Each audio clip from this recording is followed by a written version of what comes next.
Hello, welcome to another video of Bihar से जलवा राजीव। आज के इस वीडियो में हम चर्चा करेंगे, देखेंगे राज्य के नीति निर्देशक तत्व, directive principle of state policy.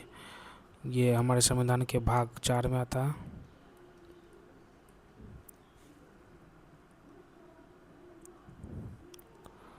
Part 4, article 36 to 51। तो चलिए एक एक करके देखते हैं हम लोग। लिंक क्या है? पुलिस राज्य और लोक कल्याणकारी राज्य के बीच लिंक, ये आयरलैंड के संविधान से लिया गया था। बिनराव की सलाह पर अधिकारों को दो भागों में बांटा गया, एक जिन्हें तुरंत लागू किया जाए जिसे मूल अधिकार कहा गया, और दूसरा जो भविष्य के लक्ष्यों, directive principle of state policy. और संविधान की आत्मा किसने कहा? ग्रनविल ऑस्टिन, जी ऑस्टिन ने इसे संविधान की आत्मा कहा।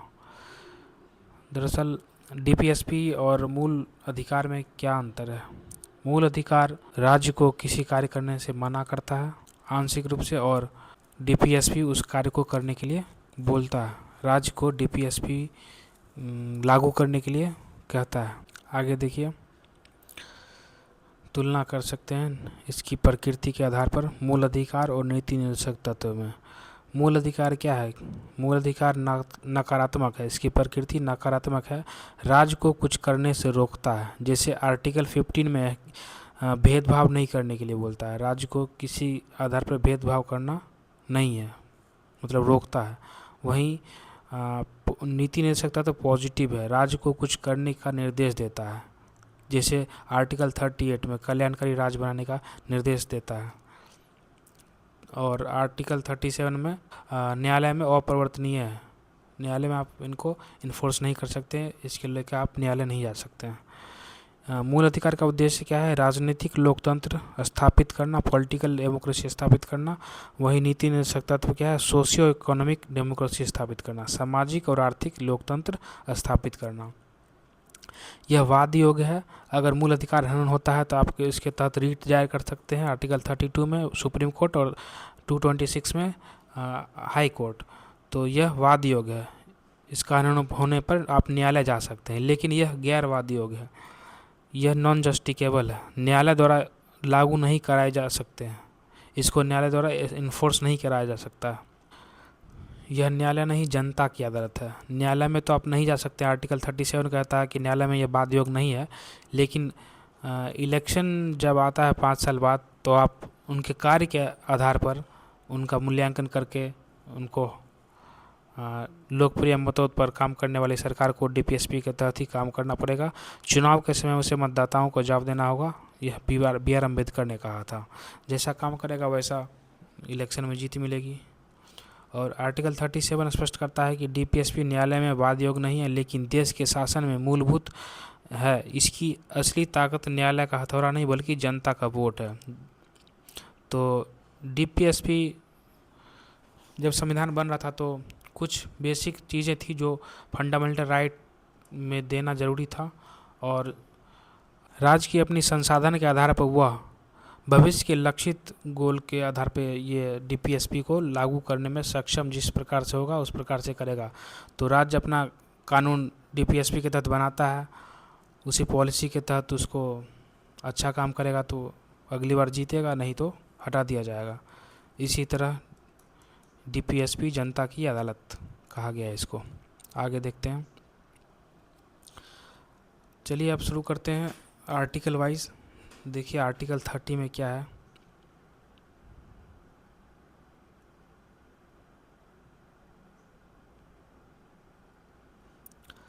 आर्टिकल 30 में क्या है? राज्य की परिभाषा, वही परिभाषा जो भाग 3 के अनुच्छेद 12 में दिया गया था, 12 के समान, कि राज्य के अंतर्गत कौन कौन से आते हैं? भारत सरकार और संसद, राज्य सरकारें और विधानमंडल, सभी स्थानीय और अन्य प्राधिकरण राज्य के तहत परिभाषित किया गया है। तो इसमें राज्य की परिभाषा है आर्टिकल 36 में। आर्टिकल 37 में क्या है? तो इसमें न्यायालय में परिवर्तनीय नहीं है, परंतु शासन में मूलभूत है, न्यायालय द्वारा इन्फोर्स नहीं कराया जा सकता। आर्टिकल 37 को किसी भी न्यायालय द्वारा लागू नहीं कराया जा सकता। देश के शासन में ये तत्व मूलभूत हैं। विधि कानून बनाते समय इन तत्वों को लागू करना राज्य का प्राथमिक कर्तव्य होगा। मतलब राज्य पर निर्भर करता है ये। आर्टिकल 38 क्या है? अनुच्छेद 38, यह लोक कल्याणकारी राज्य की स्थापना के बारे में है चर्चा इसमें। आर्टिकल 31 का 1 कहता है, 38 का 1 कहता है न्यायपूर्ण सामाजिक व्यवस्था। राज्य लोक कल्याण की अभिवृद्धि के लिए ऐसी सामाजिक व्यवस्था बनाएगा जिसमें राष्ट्रीय जीवन की सभी संभव संस्थाओं में सामाजिक न्याय हो, आर्थिक न्याय हो और राजनीतिक न्याय हो।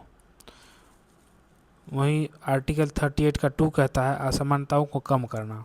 यह 44वें संविधान संशोधन 1978 द्वारा जोड़ा गया था। राज्य का प्रयास होगा कि वह आय की असमानताओं को कम करे, प्रतिष्ठा, सुविधाओं और अवसरों की असमानता को समाप्त करे। तो आर्टिकल 38 लोक कल्याणकारी राज्य की स्थापना करने के बारे में कहता है। आर्टिकल 39 के तहत 6 सब क्लॉज हैं। सभी को बारी बारी से देखते हैं।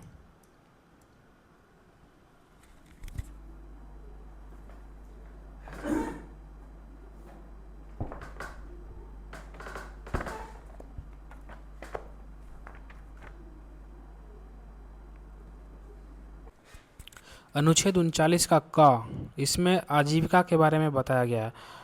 पुरुष और स्त्री सभी नागरिकों को समान रूप से आजीविका के पर्याप्त साधन का प्राप्त करने का अधिकार इसमें प्रयास किया जाता है। 39 के क में आजीविका का प्रयास किया जाता है। 39 के ख में देखिए संसाधन का वितरण, भौतिक संसाधनों का स्वामित्व और नियंत्रण का बंटवारा समान रूप से, सामूहिक रूप से, सबके हित में सर्वोत्तम रूप से होना चाहिए। आर्टिकल 39 का ग, 39 का 3 भी कह सकते हैं या 39 का सी भी कह सकते हैं, धन संकेंद्रण पर रोक, मतलब धन का संकेंद्रण न हो। आर्थिक व्यवस्था ऐसी हो जिससे धन और उत्पादन के संसाधनों का अहितकारी संकेंद्रण न हो। 39 का 4 इम्पोर्टेंट है। इसी में समान वेतन के बारे में चर्चा है। पुरुषों और स्त्रियों दोनों के लिए समान कार्य के लिए समान वेतन देना अनिवार्य है। 39 का 4 कहता है। 39 का 5 में है स्वास्थ्य और शक्ति, श्रमिकों या कर्मकारों के स्वास्थ्य एवं शक्ति और बच्चों की सुकुमार अवस्था का आर्थिक मजबूरी में दुरुपयोग न हो। 39 का 6 में क्या है? 39 का 6 में है बालकों का विकास, जो 42वां संविधान संशोधन 1976 द्वारा ऐड किया गया था। बालकों को स्वतंत्र और गरिमामय वातावरण में स्वस्थ विकास के अवसर और सुविधाएं दी जाएं, शोषण से रक्षा हो। तो 39 के 6 सब क्लॉज को आप लोगों को याद रखना है, इम्पोर्टेंट है। आगे देखिए 39 का क, तो अभी देखें हम समान न्याय और निःशुल्क विधिक सहायता।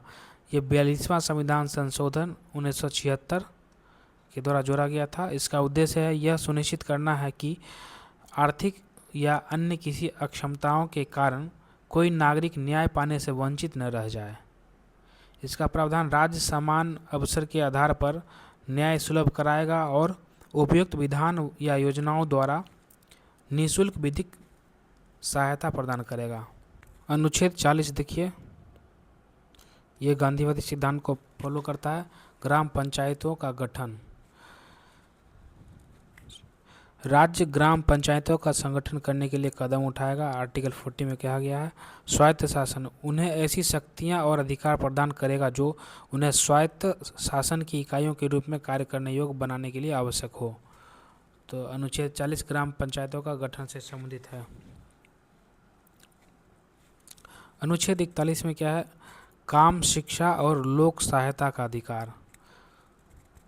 राज्य अपनी आर्थिक सामर्थ्य और विकास की सीमाओं के भीतर निम्नलिखित दशाओं में अधिकार प्राप्त करने का प्रभावी उपबंध करेगा, जिस काम पाने का अधिकार, शिक्षा पाने का अधिकार, BBB,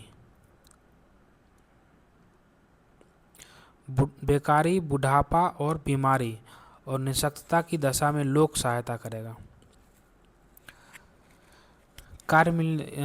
अनुच्छेद 42 में देखिए 41 में काम मिल गया और 42 में क्या है, काम की मानवोचित दशाएं होनी चाहिए। जैसे किसी को काम मिला तो काम मानवोचित दशा में होनी चाहिए और प्रसूति सहायता इसमें वर्णन है। जैसे न्याय संगत कार्यस्थल से ये तात्पर्य है कि जहाँ हम काम कर रहे हैं वहाँ ऐसी व्यवस्था हो जिससे स्वच्छ हवा होना चाहिए, स्वच्छ जगह होना चाहिए। राज काम की न्याय संगत और मानवोचित दशाओं को सुनिश्चित करता है। दूसरा है प्रसूति सहायता, मातृत्व लाभ। महिलाओं के लिए प्रसूति सहायता का उपबंध करेगा राज्य, आर्टिकल 42 में कहता है। अनुच्छेद 43 निर्वाह मजदूरी और कुटीर उद्योग। इसमें क्या है, कर्मकारों के लिए निर्वाह योग्य मजदूरी, शिष्ट जीवन स्तर और अवसर, ग्रामीण क्षेत्रों में व्यक्तिगत या सहकारी आधार पर कुटीर उद्योगों का संवर्धन हो। वहीं आर्टिकल 43 का 42वें संविधान संशोधन 1976 द्वारा जोड़ा गया था। इसमें उद्योग प्रबंधन में कर्मकारों की भागीदारी के संबंध में चर्चा किया गया है। राज्य किसी उद्योग में लगे हुए उपक्रमों, स्थापना या अन्य संगठनों के प्रबंधन में कर्मकारों की भागीदारी सुनिश्चित करने के लिए उपयुक्त विधान बनाएगा। आर्टिकल 43 का भी इम्पोर्टेंट है, सहकारी समिति से रिलेटेड है। इसको 97वां संविधान संशोधन 2011 द्वारा जोड़ा गया था। इसमें कहा गया राज्य सहकारी समितियों के स्वैच्छिक गठन, स्वायत्त कार्य प्रणाली, लोकतांत्रिक नियंत्रण और पेशेवर प्रबंधन को बढ़ावा देगा। आर्टिकल 44 एक समान नागरिक संहिता, यूनिफॉर्म सिविल कोड। भारत सरकार के समस्त राज्य क्षेत्र में नागरिकों के लिए एक समान नागरिक संहिता प्राप्त करने का प्रयास करेगा। जैसे विवाह एवं तलाक में समान कानून और उत्तराधिकारी एवं संपत्ति में समान अधिकार, गोद लेना एवं भरण पोषण करना समान प्रक्रिया। तो समान नागरिक संहिता उत्तराखंड और गोवा 2 स्टेट में लागू किया गया है, उत्तराखंड और गोवा। अगला क्वेश्चन देखिए, आर्टिकल 45 से रिलेटेड है अगला अनुच्छेद, प्रारंभिक बाल्यावस्था देखरेख और शिक्षा। राज्य सभी बालकों के लिए 6 वर्ष की आयु पूरी करने तक प्रारंभिक बाल्यावस्था देखरेख और शिक्षा देने का प्रयास करेगा। मतलब 0 से 6 वर्ष के बालक को बाल्यावस्था देखरेख और शिक्षा देने का प्रदान करेगा। जैसे इसके तहत गांव में आंगनबाड़ी का प्रावधान किया गया है। वहीं 6 से 14 वर्ष के बच्चों को शिक्षा देना पहले इसी आर्टिकल के तहत हुआ करता था, लेकिन इसको 86वां संविधान संशोधन के द्वारा आर्टिकल 21 के 1 में मौलिक अधिकार बना दिया गया। जैसे राज्य जैसे संविधान बनाते समय राज्य उतना सक्षम नहीं हुआ करता था, तो जिस तरह से उनको संसाधन मिलता था उस तरह से इसको डीपीएसपी में रखा गया था। लेकिन जैसे ही राज्य सक्षम होने लगा तो 6 से 14 वर्ष के अवस्था को मौलिक अधिकार बना दिया गया। जैसे मतलब कि 6 से 14 वर्ष के सभी बालकों को फंडामेंटल राइट के तहत उसको शिक्षा देना ही पड़ेगा। लेकिन डीपीएसपी में ये नहीं है कि इसको फोर्स किया जाएगा कि राज्य को कि आपको शिक्षा देना ही है। राज्य अपने संसाधनों का यूज करके वो अपना प्रावधान लाता है, कानून लाता है और उसको इम्प्लीमेंट करता है। अगला अनुच्छेद देखिए, आर्टिकल 46 अनुसूचित जातियाँ, जनजातियाँ और दुर्बल वर्गों के हित के बारे में बताया गया। आर्टिकल 46 में शिक्षा और अर्थव्यवस्था। राज्य जनता के दुर्बल वर्गों विशेषकर अनुसूचित जातियों, शेड्यूल कास्ट और अनुसूचित जनजातियों, शेड्यूल ट्राइब्स के शिक्षा और अर्थ संबंधी हितों की विशेष सावधानी से अभिवृद्धि करेगा, शोषण से रक्षा करेगा, उन्हें सामाजिक अन्याय और सभी प्रकार के शोषण से बचाएगा। आर्टिकल 46 में वर्णित है। अगला अनुच्छेद है 47 पोषाहार, जीवन स्तर और लोक स्वास्थ्य। शराब पर रोक, शराबबंदी जो बिहार में किया गया है, यही आर्टिकल 47 के तहत ही शराबबंदी किया गया है। इसको देखिए, राज्य अपने लोगों के पोषाहार स्तर और जीवन स्तर को ऊंचा करने तथा लोक स्वास्थ्य के सुधार को अपना प्रथम प्राथमिकता कर्तव्य मानेगा। दूसरा है प्रतिषेध, स्वास्थ्य के लिए हानिकारक मादक पेयों और औषधियों के उपयोग पर प्रतिरोध रोक लगाएगा। मादक पदार्थ पर रोक, आर्टिकल 47 इम्पोर्टेंट है। अगला आर्टिकल है 48, कृषि और पशुपालन का संगठन। राज्य कृषि और पशुपालन को आधुनिक और वैज्ञानिक प्रणालियों से संगठित करेगा। गाय, बछड़ों और अन्य दुधारू तथा वाहक पशुओं की नस्लों के परिरक्षण, सुधार के लिए और उनके वध का प्रतिषेध करने का कदम उठाएगा। आर्टिकल 48 में वर्णित है। आर्टिकल 48 का ए पर्यावरण और वन्यजीवों का संरक्षण करता है। यह 42वां संविधान संशोधन 1976 द्वारा जोड़ा गया था। राज्य देश के पर्यावरण के संरक्षण और संवर्धन का प्रयास करेगा। देश के वनों और वन्यजीवों की रक्षा करने का प्रयास करेगा।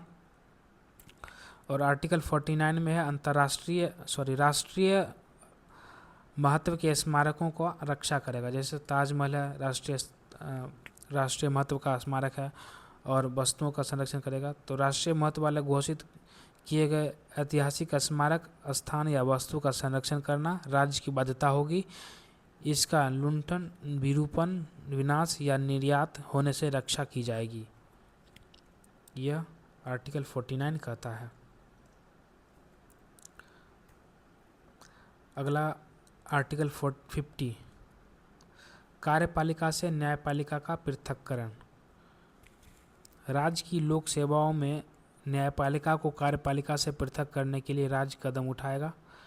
इसका उद्देश्य क्या है? तो उद्देश्य यह सुनिश्चित करना है कि न्यायपालिका स्वतंत्र रूप से कार्य करे और प्रशासनिक या सरकारी दबाव से मुक्त रहे, जिससे निष्पक्ष न्याय व्यवस्था स्थापित हो सके। इसका यही मूल उद्देश्य है, कार्यपालिका और न्यायपालिका का पृथक्करण। आर्टिकल 50 याद रखेंगे, 50 पृथक्करण, दोनों को बांट दिया गया ताकि निष्पक्ष न्याय व्यवस्था स्थापित हो सके। आर्टिकल 51, अनुच्छेद 51, अंतर्राष्ट्रीय शांति और सुरक्षा के वृद्धि। राज्य प्रयास करेगा कि वह शांति का संवर्धन, अंतर्राष्ट्रीय शांति और सुरक्षा की वृद्धि करेगा। राष्ट्रों के बीच न्यायसंगत और सम्मानपूर्वक संबंधों को बनाए रखेगा। संगठित लोगों के एक दूसरे से व्यवहारों में अंतर्राष्ट्रीय विधि और संधि बाध्यताओं के प्रति आदर बढ़ाएगा और अंतर्राष्ट्रीय विवादों को मध्यस्थता द्वारा निपटाने के लिए प्रोत्साहन दे। नीति निर्देशक तत्वों का वैचारिक वर्गीकरण, सिंथेसिस मैट्रिक्स देखिए इसका। संविधान में औपचारिक रूप से वर्गीकृत नहीं है, किंतु दार्शनिक आधार पर इसको पढ़ने की सुविधा के ख्याल से इसको बांट दिया जा सकता है। जैसे कि सामाजिक सिद्धांत, सोशलिस्ट के अंतर्गत ये अनुच्छेद आते हैं। गांधीवादी सिद्धांत के अंतर्गत ये अनुच्छेद दिए गए हैं। उधर बौद्धिक सिद्धांत मतलब कि लिबरल के अंतर्गत ये अनुच्छेद दिए गए हैं। सामाजिक सिद्धांत में लोक कल्याण 39 में नीति के तत्व, 39 के ए सम्मान न्याय, 41 काम का अधिकार, 42 मानवोचित दशाएं, 43 निर्वाह मजदूरी, 43 का ए प्रबंधन में भागीदारी और 47 पोषाहार स्तर प्रथम भाग। गांधीवादी सिद्धांत में ग्राम स्वराज और जमीनी सशक्तिकरण, अनुच्छेद 40 ग्राम पंचायत, 43 कुटीर उद्योग, 43 का भी सहकारी समिति, 46 SC/ST दुर्बल वर्गों का उत्थान, 47 मादक पदार्थों पर रोक, 48 गोवर्धन निषेध या कृषि। लिबरल का देखिए आधुनिक विज्ञान और वैश्विक सोच, इसमें भी 44 समान नागरिक संहिता, 45 बाल्य अवस्था शिक्षा, 48 वैज्ञानिक कृषि, 48 का एक पर्यावरण संरक्षण, 49 राष्ट्रीय स्मारक, 50 न्यायपालिका पृथक्करण और 51 अंतर्राष्ट्रीय शांति।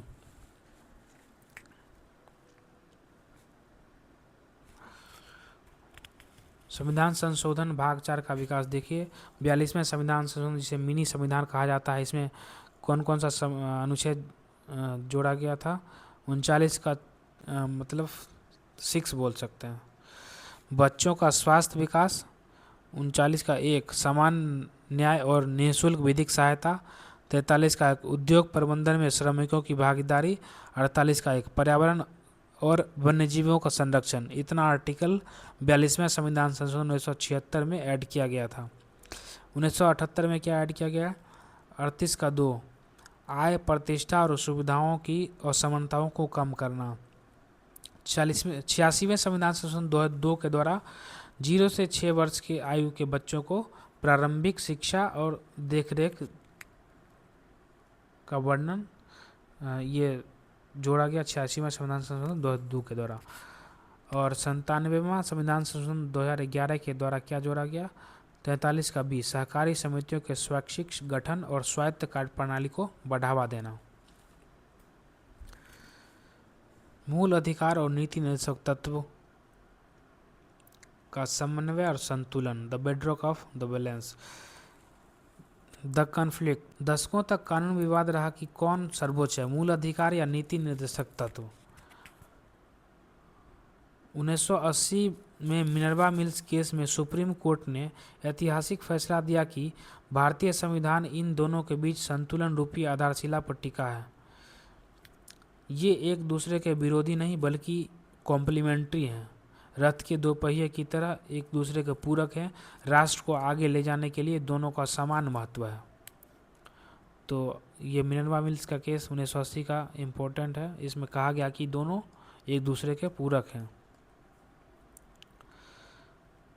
लास्ट में देखिए कि डीपीएसपी केवल सरकार के लिए एक निर्देशित पुस्तिका नहीं है, यह मतदाताओं के लिए अंतिम चेकलिस्ट है। जैसे वोट देने से पहले राजनीतिक वादों को अनुच्छेद 36 से 51 की कसौटी पर परखिए। क्या वे पर्यावरण बचा रहे हैं? क्या वे न्यूनतम मजदूरी सुनिश्चित कर रहे हैं? क्या वे समान न्याय दे रहे हैं? इस आधार पर डीपीएसपी को लागू करने के लिए की असली शक्ति न्यायालय के पास नहीं बल्कि आपकी जनता के हाथों में है। इस आधार पर आप उनको परखिए, उसके बाद वोट कीजिए।